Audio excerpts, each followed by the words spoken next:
Welcome to the Even Better podcast, where your host, Sinikka Waugh of Your Clear Next Step, brings you exciting content about making communities better by helping people get even better at work.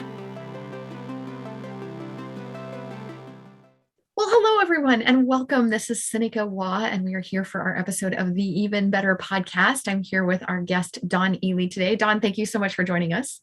Thank you so much for having me. I'm so excited to be here, Sinikka. This is going to be so fun. So for our listeners, for those of you who have not met Dawn, A, you should find a way to meet Dawn and learn more about Dawn. And B, I'll tell you just a little bit. So I know that she is the founder of Cadence, LLC. We'll learn a little bit more about that. In the conversations that I've had with Dawn and I have had a chance to meet in a couple of different circumstances. And I know her to be genuine. I know her to be someone who gets and understands people and bringing her authentic self to the conversation. I also know that she understands organization and process and teams and how to optimize that within an organizational context. So we've got this delightful opportunity to talk to someone who gets people and process. So this is going to be so fun. Dawn's got a background in leadership, in technology, in HR, in operations, in project management. I mean, like all over the place. So large to small companies, the range in there. I know maybe your work with a startup will weave into your story somewhere, and then you've worked with very large companies as well. So Dawn's been in lots of places doing lots of great things, and we're going to hear specifically today. Dawn's going to share with us 5 ways to prepare for small business growth with clarity. Okay, so Dawn, I'm going to shush for a second because that was just kind of an introduction. Now, tell us a little bit about your story and why 5 ways to prepare for small business growth with clarity. Why growth? Why clarity? How does that play into you and your story? So tell us a little bit about yourself and then weave that in somewhere. Well, thanks so much, Sinikka, and so happy again to be here today. My story is pretty much exactly like you've talked about it. I just have a variety of backgrounds because as things would come forward and were put in my path, they all just seemed really, really interesting. But there've been some themes that have been resonating throughout that because you might think project management, HR, operations, all those things are very disparate. But when it comes down to it, it's really talking about how can you communicate clearly and connect with people in those ways. And so that's really where it came about, wanting to, kind of strike out on my own and do my own business, having all of those experiences. I was wondering how I could bring that together and help small businesses succeed with maybe some expertise that they wouldn't normally have access to. And a lot of what I'm finding with that and what I discovered in my own career was all about clarity and clear expectations. And how can we make that happen? How can we make that happen individually? How can we make that happen as a whole? And so I had just found some repeatable processes and things that kept coming back, those themes that kept coming back. And I'm like, this is it. This is what I need to talk to people more about, is how can you get that clarity? How can you set clear expectations? How can you have repeatable patterns in your business that just makes your day-to-day work easier, things run more smoothly. And then when you've got that happening as a small business, you're prepared and ready to grow. And I think that was one of the areas that was resonating too, is yes, every day we all want to have a good work day every day, right? We want things to go smoothly. We want people to be talking to each other. But when you're getting ready to grow, whether you're intentionally planning for it or it's just happening to you, those things become even more important to pay attention to as you're going forward. That's how that all came together. Absolutely. Well, thank you, Dawn. And so largely in your business right now in Peak Cadence, for the most part, you support small businesses. Is that true? That's correct. Anywhere from like 1 person to 12 people to more than that. It's really in that range of 1 to 100, employees, if I'm measuring it by employee size, that I think that my niche is really coming through. And having experienced that, especially with a startup, as you mentioned, I was employee number 3 at a small business, and we eventually grew to 20 people, but some of the lessons learned from working for really large organizations resonate that way too, because you really need to be able to both understand the big picture and then drill down into the small details. And that's why I love working with the small business, because you can really get your arms around both of those at the same time. How do you see the big picture, but how do you understand what's happening at the ground level as well, and bring them together to make things operate really, really smoothly? Absolutely. So as we think about these 5 ways to prepare for growth, I know that we've talked about it as small business growth, but some of our listeners are in corporate America. Some of them are leaders. Some of them are working in small to medium to very large organizations. And I would suspect that there will be some things that you share that aren't unique to small business. I think there are things that are applicable to all of our listeners. Is that probably fair? I totally agree. And I think you can think about it as the team level, the division level, the organization level, and also just your personal impact of no matter where I am in the organization, how can I create some clarity for myself, my teammates, upward, downward, no matter where I am in the organization, how can I help create that clarity and maybe open other people's eyes to where that clarity doesn't exist and they just don't realize it. It might be a blind spot for people. So how can I bring that to the table at work every day, no matter what my role is? Awesome. Well, and that aligns so beautifully with our mission at Your Clear Next Step to co-create better work days, right? Help people have better work days so that we can co-create better environments. And if I am choosing as an employee to bring my best self, right, I am co-creating that better environment, and I'm making a better work day for me and for the people around me as well. Absolutely. And I love how you talk about that, by the way. That really resonates with me. So that's why I'm even more excited to be here to talk to you today. Yay. All right. Well, let's dig in. 5 ways to prepare for small business growth with clarity. So the first one, the first thing that we really need to start with, according to some things you shared in advance, is to define your North Star and point to it often. Let's talk about that. What does that mean? Define your North Star. So define your North Star is the things that can be kind of scary, especially to a small organization, or can feel big. Like these are really big things and I'm not sure I want to take them on, but they're so, so important. And people have probably heard that in a lot of places, but mission, vision, values, and goals. And it seems really daunting to take that on. Or maybe you think, well, I've just started. I don't really know.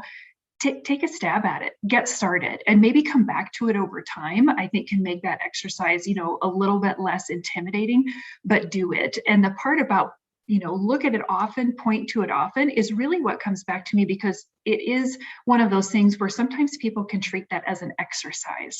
This is an exercise that I need to do. I'm starting my business. I need a mission and a vision. Not that you didn't maybe enjoy the activity, but it felt like a box that I checked. Okay, got it. Good. It's now on my website. It's in my stuff. It's in my marketing materials. I'm good. But I think continuing to remind yourself and remind others around you why it is that we're here and what it is that we're doing, I think can really create a lot of clarity, especially in times of making big decisions or even small decisions, whether that's hiring somebody, maybe deciding to take on another line of business or another location, growing. When you're starting to grow like that, if you can come back to those things that you defined in the beginning and look at, does this next move fit in with that or not? Does this next hire fit in with that or not? And come back to it. And then if you come back to it, you're like, wow, actually, it doesn't fit into that, but that's because we've changed a little bit. Great. Let's re-articulate that. Let's morph that. Let's change that a little bit and say our mission was this, and now it's shifted slightly. That's okay too. That part doesn't have to be scary either, because changing might have been part of your natural evolution, but let's be intentional about it. Write it down, talk about it, communicate to people, test it with your employees, see how that feels, but definitely don't just let that gather dust. Come back often. For sure. Well, that resonates with things that Simon Sinek teaches us, right? You start with the why. Why are you doing this? And then my own experience running Your Clear Next Step. And every time we talk about our vision, what do we do? We make workdays better so that people can co-create better communities, right? That why, that attracts people, that draws people, and it helps us make those firm decisions. And then our vision, our strategy right now to be making workdays better on 5 continents in 10 years. I mean, that gives us a focus that tells us which direction we're headed. So wildly supportive of this one. Okay, so let's take a look at your second one. First one is get clear about that, define that North Star. Let's get clear and let's point to it often. And as you rightly indicated, if it needs to adjust, we adjust it a little. That's part of growth. Okay, so let's go to the second one. Be intentional about your organizational structure. What do you mean here, Dawn? This has been really interesting. And when I talked earlier about being able to zoom out and zoom in, sometimes when we have a business and we are just caught up in the day-to-day of that, and especially if things have started growing over time, and all of a sudden you knew, like I had 3 people and I knew them really, really well, and I had them around me. We all knew what our roles are. And all of a sudden, maybe I've got 12. Okay, I get it in my head. I know who I've hired. I know what they do, but where do they fit? How many people do I have? Who's doing what role? Every business is going to have some aspect of finance, sales and marketing, human resources, doing the product or the service that we do. Where does everybody fit in that?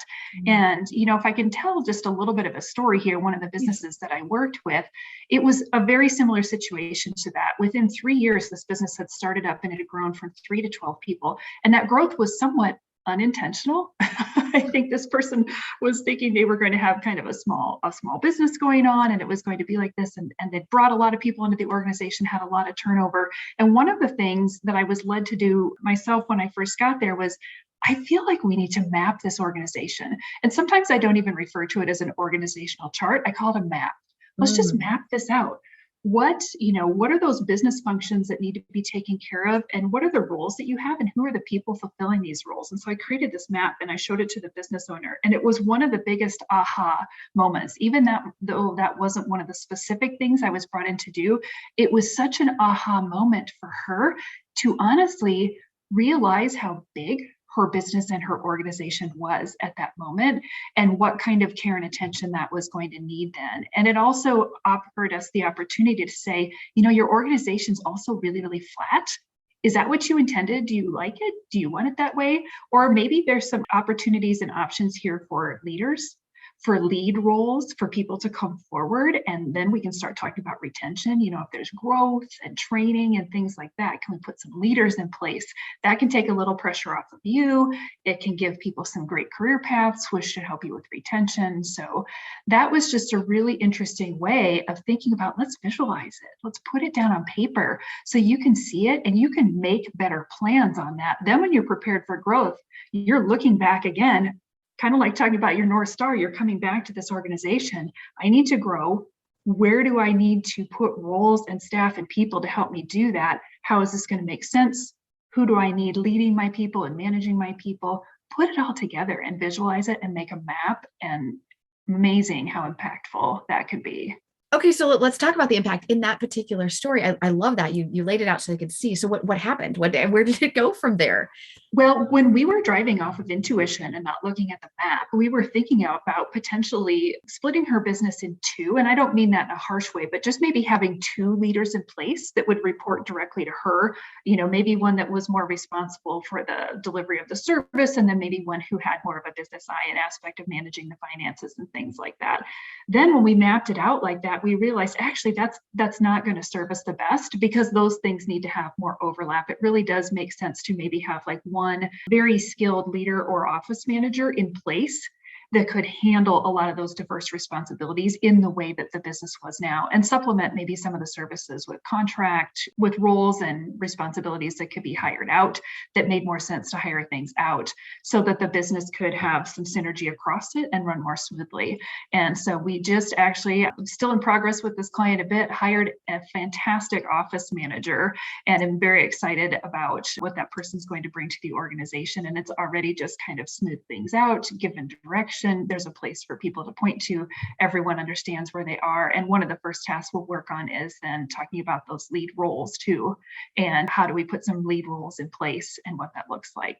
Nice. And a lead role is going to position you for growth. I mean, rather than a very flat organization, if you've got people in a leadership role, you can then grow from there in a much less awkward way. Like exactly, it'd be a lot more fun. And you have somebody that can help you with onboarding, with training, with maintaining your documents that need to be maintained in each of those areas versus one or two people trying to keep all that together. You bet. You bet. Okay, so for those of you who've just joined us, we are here with Dawn Ealy, and we are talking about 5 ways to prepare for small business growth with clarity. First one was defining your North Star and pointing to it often. The second one was being intentional about your organizational structure. And I think there's a nice dovetail here into the third one, which is to write job descriptions everyone loves. Okay, so I got to stop you on this one because nobody actually loves to write job descriptions, and decidedly few people like to read them. So what do you mean, write job descriptions that everyone loves? Sinikka, I'm the unicorn here. I am the one who loves to write job descriptions, and I'm not even kidding you about it. I love that challenge of trying to discern, what are those key aspects that you want this person to have? And that's really what I'm talking about, because there's such a temptation when you write a job description to list all the things. Like, especially if you're the leader, you're like, oh my goodness, I need this person to come in and I really need them to take over all of this stuff so I can get it off my plate. What I really want people to do is focus on, even three is super cool to get down. What are the 3 things that I really need that person to focus on? And how do you take the list of 18 things and wrap it up into there so that when you are having conversations with that employee, you can talk about, for example, let's just bring the office manager back into this. I need you to hire, train, and retain good people. That's one. Your second thing is I need you to make sure things are operating smoothly every day. So how do we have smooth operations? And then the third is I need you to manage our finances. So if I distill it down to that, and I talk about that within that job description and then the ongoing conversations I'm having with somebody, how much clarity does that provide? That person really has some awesome focus on here are the things that I need to do to be successful in my job. Sure, at some point in time, we're also going to have to document those micro expectations of managing my finances also means I need my monthly financial report done, by the 3rd or whatever that is. I still need what I need, but I can drive clarity. And then, giving people those individual clear expectations to me is just one way to really drive engagement and success in that role too. When I come in and I know what I'm supposed to be focused on, I know the reason why I'm here and I can get down to work and move that forward, that's creating some high performing individuals on your team. Those are the individuals that are ready to come to work for you every day and that are ready to grow with you when it's time to grow. So focus, get that job description narrowed down. And if you're super geeking out about it, like I love to too, you can talk about fun things like competency matrices, where you could figure out like the 5 main competencies that someone or a role needs. And then, what do you need that at the base level? What do you need that as you're moving up then and into a leadership role there? So those are really fun challenges to take on too. That again, the whole goal is driving clarity. I, as a leader, have clarity with my employee, what I expect. That employee has clarity of what it takes to be successful and how to do my job well on a daily basis. Yeah. So I'm relating to this in some of the things that we have done as an organization. And we had a role around social media.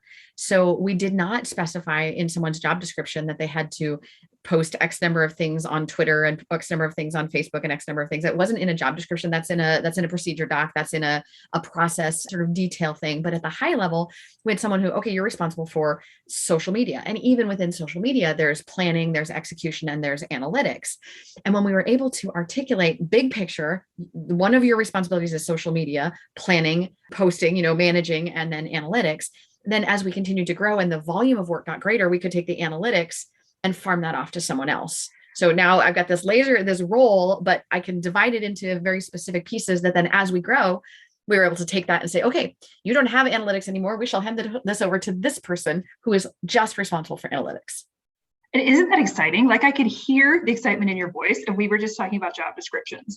Like, again, we talked about how not many people get excited about job descriptions, but you just got excited about that job description because it was super clear. It was transportable. It allowed somebody else to grow. It allowed multiple people to grow. The person in the role grew into other parts and you took the analytics and split it off. And then that person gets to grow because they've taken on a new responsibility. How cool is that when that is easy? Right? Okay. So maybe I do like job descriptions. Only with the way you do it. There you go. All right. So we're talking about 5 ways to prepare for small business growth with clarity. First one, define your North Star. Second one, be intentional about your organizational structure. Third one, write job descriptions everyone loves. And now we're on to number 4, document. Okay. So this is one where I do geek out. We have more procedure documents than probably we should, but I like just write it down so we don't have to look it up. So tell me what you mean when you say document. That's exactly what it is just write it down. And I think I could have actually, when we've referred to that with each of these points that I made before, when you go back to the North Star, write it down and point to it. When you look at your organizational map, visualize it, make a picture of that we can write it down and come back to it. Job descriptions, write it down, be clear. And then document goes to exactly what you were talking about with those daily work instructions. Is it something that's repeatable that you want a consistent process? Write it down. Is it something that happens infrequently that people don't remember how to do? Write it down. I just say, write it down. And I think sometimes the hard part that people struggle with is if you don't feel like you're a very good writer, it can be intimidating, for somebody that maybe just thinks their writing skills aren't there. This is also a great way to hone that, by the way, is to start learning how to write things down for clarity. And then the institutional knowledge topic is a tough one too, right? Because when you've worked at a place for a while, or you feel like you've mastered a topic, there's a lot of pride that goes with that. And then sometimes that can teeter between, I've got all this pride and suddenly it becomes a thing that I own that I'm not super excited about sharing, because if I share it, then is it as cool for me once I've shared that? And so that gets to be a really dangerous thing when you don't have that practice in place about writing things down, about sharing it, is that you do get people every once in a while that just want to hold on to that as part of their identity. And that's just so dangerous, because when that person goes and buys a lottery ticket and wins the lottery, and for some reason decides not to come to work the day after they won the lottery, then that information is gone and you don't get the opportunity to get it back. And so that's why I talk about document. And for me, documenting has always just made my life easier. Like, that's a cognitive load off of me. I know it's written down and I know where I can find it. That's another good tip of that. Put it in a place where people can find it. Keep that stuff organized. It's like a well-organized pantry. It just makes you happy when you open the doors.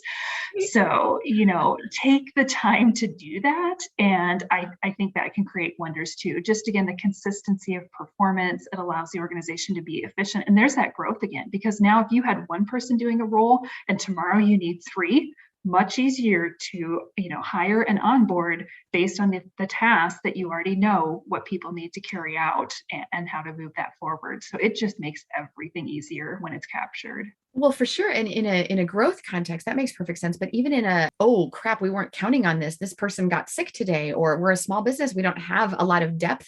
Like, we don't have 7 people that know the same thing. But if it's written down, then, I can do it. And there is a thing. There is a thing in our organization that I know is written down. And I know if the person who is the expert in that, if she is out, she has walked me through the procedure. So I can do it if I have to. And what a relief, right? Then we don't have to tell her, no, you can't take vacation, or no, you and I can't get on the same plane. Like, no, we don't have to tell people that because it's written down. And what a relief for all of you, really. I mean, it's a relief in both ways, that you know that you or someone else could fill in. And then that person, you're right, does not have to feel bad about having a sick day or a day they need with their family and all of those things that are so important. So yeah, it's a great way to generate balance. And it seems like a weird place for that to come from, as that comes from documentation, but I really believe it's true. Absolutely. And I'll put a little plug in here at this moment. When Your Clear Next Step first started, and I know there are other vendors who do this as well, and we still do some of it, but we actually have freelancers who will help you document, right? Don, I suspect you would be willing to help someone in this space. Like, absolutely. If you think you're not good at writing things down or documenting your procedures and you need help with that, then call someone who's really good at that, because that's something that someone who has that expertise can come in, they can watch, they can document, they can hand it to you, and they can go away. You don't have to carry that long-term resource just to help you get that shot in the arm, and then provide tools or templates or model that. That's something that there are a bunch of us out there who do that, right, Don? Absolutely. I think that's a great tip. And yes, I am willing to help. And documenting gives me joy. So we can definitely come back, whether it's job descriptions or other things. Yes. Fair enough. Yeah. All right, let's get to that 5th one. So we're talking 5 ways to prepare for small business growth with clarity. The 5th one is to create communication patterns. Okay, communication near and dear to my heart. And it's critical. It's hard. It is not about me. It's always about the person that we're communicating with. And I teach on communication all the time. Let's take apart your conversation about patterns. What do you mean by communication patterns, Dawn? And this is really exciting for me as well, because it goes back to that name of my business, Peak Cadence, of why I feel like this is so important. It's that repeatable practice. So if I think about cadence, that's a rhythm, right?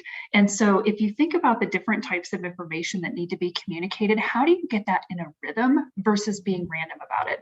Sometimes we feel like we're so busy and I just need to tell somebody this, or I'm going to fire off a message, or I'm going to tell one person in the hall, and then I'm going to expect that that's going to be taken forward. But if instead of, when I step back, when something happens, whether a decision gets made or something changed or a new piece of information comes forward, the first thing that I do is take a step back and say, who do I need to tell and how do I tell them? And when I think about how do I want to tell them, I look at things that I've already established, and I look at things like, email, daily stand-ups, weekly staff meetings, quarterly business reviews, or an ad hoc meeting. I really kind of stick to those things that I've got in my toolbox for communicating, so that I can go to that and go, okay, is this an email?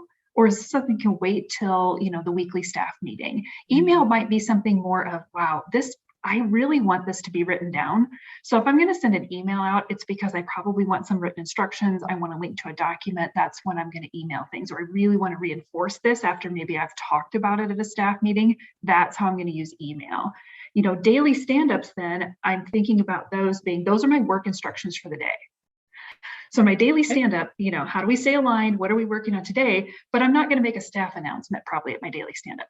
Okay. Because then I start turning my daily, unless that's an appropriate place, that we've agreed that that's going to be. But for how I'm running things, I'm thinking about, I want my team focused on what we're doing today, and that they know that when we come to the daily stand-up, we're all going to focus around what are our tasks that we need to do. Today. Then there's certain types of things that I'm going to save for my weekly staff meetings. And I'm talking about weekly staff meetings. So I'm like, hey, this protocol has been updated, or we're adding this new person to our staff. So-and-so is going to be out of the office next week. Let's talk about that at our weekly staff meetings so that we get in the habit of, that's where we talk about that stuff. That's where it comes forward. Quarterly business reviews, more about how's the company doing? How are we doing on our goals, revisiting our goals, financial information. Those things are maybe coming out at quarterly business reviews, planning, things that the executive team has been doing. And then those ad hoc huddles. Ooh, I can't wait. I can't wait for one of those other things. Something just happened. Might be super exciting. Like, we got that sale that we really wanted. We're talking about it now. Let's just huddle real quick and let's all celebrate that together. But I think about those things in my mind because it creates more effective meetings. To start with, when people aren't walking into that daily stand-up and going, either what to expect or I want to share this thing here. I never want to downplay the fact that somebody wants to share things, but once you've kind of turned that meeting into an all every comer, what happened to your stand-up? Are we focused now on our work instructions for the day? Do we know what we're going to go do? Not.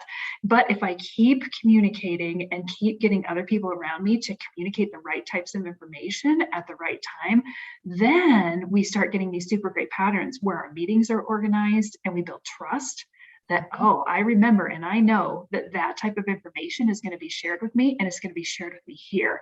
So I can relax. Like, I don't have to jump on rumor mills. I don't have to start creating stories because I know that information is coming to me and here's how it's going to happen. Doesn't mean I can't ask questions in the meantime or things like that. But when you start to trust those repeatable process, then again, you build the trust. And then when you have trust in your organization, then you're ready for that growth and change, because that's when you really need it. When the changes are happening, change is always rocky, bumpy, right? Bumpy, crazy. Where's my information about my current state and the change going to come to me? I got it. I know I got it, and it's coming forward. And so just getting those things in place, it seems like either a no-brainer or maybe that's too heavy for me in my small organization, but it just really makes a difference when your employees can count on being communicated with on a regular basis and what information they're going to get when.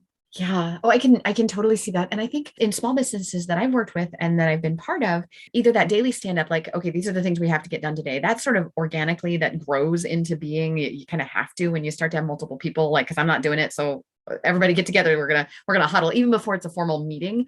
We're huddling. And so that one comes sort of naturally. The weekly staff meeting, I've seen a lot of organizations really struggle with that weekly, because everything gets put in there and you never know who's going to be there. And are we using our time wisely? And are we solving issues the way we should be? And so sometimes those can get pretty messy. Our organization was able to really address a lot of that through following some of the principles of EOS from Traction, from Gino Wickman's book. So we're really, really focused on our weekly L10. The one that I know I struggled with personally as we grew as a business was remembering to pre-schedule the quarterly. So that cadence of the quarterly, I love that you bring that up because that's so important. And you don't want it to all of a sudden be December 18th and you go, oh crap, the next time I can get my team together to talk about quarterly is February 5th, right? Because we're going to miss the holidays. And then we've got our that whole burst of production that happens at the first of the year. If we plan these things in advance, if we get them on the schedule, it takes so much stress off the organization. It really does. And then it gives you the opportunity to look forward to planning for that too. That's one of the things that I've talked about in leadership teams too, is that we'll have topics that are come up. And it's like, that's a great topic for that quarterly business review. Let's put that on the agenda. Let's make sure we talk about that. And then assigning somebody to follow through on that and make sure that we have really good content for it. And it's not just the night before throwing the agenda together. Like, these are really intentional things, whether they're topics about the business growth, could even be sharing of some learning, if different people have been to a training. It can incorporate training and those types of things. There's a lot of reasons to get excited for those quarterly reviews, but I agree, put them on the calendar, even first of the year. Yeah. Here's when those 4 meetings are going to happen. And then as you go along, you can start adding to that. And again, I think those really build trust, because those are the opportunities when you're going to be able to reveal information about the business and where things are at, where things are going, that really just allow people to go, okay, good. I know where we are. I know where we stand. Yes. Oh, this has been wonderful. So for those of you who just joined us, you got to go back and rewind, because you got to hear these 5 ways to prepare for small business growth with clarity. We've been visiting with Dawn Ealy, and she shared first way is to define your North Star and point to it often. The second one, being intentional about your organizational structure. The third one, we geeked out on writing job descriptions that everyone loves, which tied right into the fourth one, document. And the fifth one, we had this wonderful conversation around creating communication patterns in your organization and what that would look like. Dawn, what a joy. As part of the Even Better podcast, I got to ask you this next question, right? Because clearly you've got a bias for continuous improvement. You've got a bias for getting that cadence and growth. What's making you even better these days? You know, Sinikka, I don't want this to sound too trite, but I'm going to say working on boundaries. And it's been an interesting exercise in boundaries, because sometimes when you think about boundaries, what you're thinking about are the hard lines and the constrictions. And that might have been my bias too. If I heard somebody, well, I'm working on boundaries. Oh, wow, you're working on saying no a lot. Well, yes. And I'm also working on saying yes and figuring out when the right moments are for that. And it's not just this solid circle that constricts and opens up as things come up. It's a little bit more amoeba-like in where it's moving, at least for me. So what are some of the things that I'm going to say no to, especially as I'm, continuing to hone and refine and define my business? But what are the things that I'm going to say yes to that are going to make that even better as well? So I'm pretty excited about that right now, and opening up that perspective to, it's not just no, but it's yes and no. Yes and no. Oh, that's great. Dawn, thank you so much for your time today. Thank you for sharing these insights and for your energy and your enthusiasm. It has been great to have you. If our listeners want to reach out to you, obviously they can reach out to us at Your Clear Next Step. We will get them in touch with you. Easy peasy. But if someone else wants to reach you and they want to go to you directly, how do they find you? Couple ways that you can do that is you can just look me up on LinkedIn. So Dawn Ealy, and my business is Peak Cadence LLC. Probably just going directly to my personal page is the best. And then also just email dawnEaly@peakcadencellc.com. Wonderful. Thank you. Thank you so much. And to all our listeners. Yeah, this has been a joy. And to all our listeners out there, thank you for tuning in. Thank you for being part of the Even Better podcast conversation. And this is a part of our continuing mission to help people have better workdays so that together we can co-create even better communities. On behalf of all of us here at Your Clear Next Step, we hope the rest of your day is even better.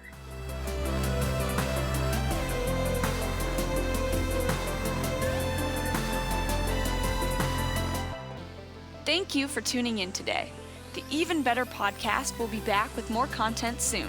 But in the meantime, subscribe to our podcast or check out our website at yourclearnextstep.com for more information. See you next episode.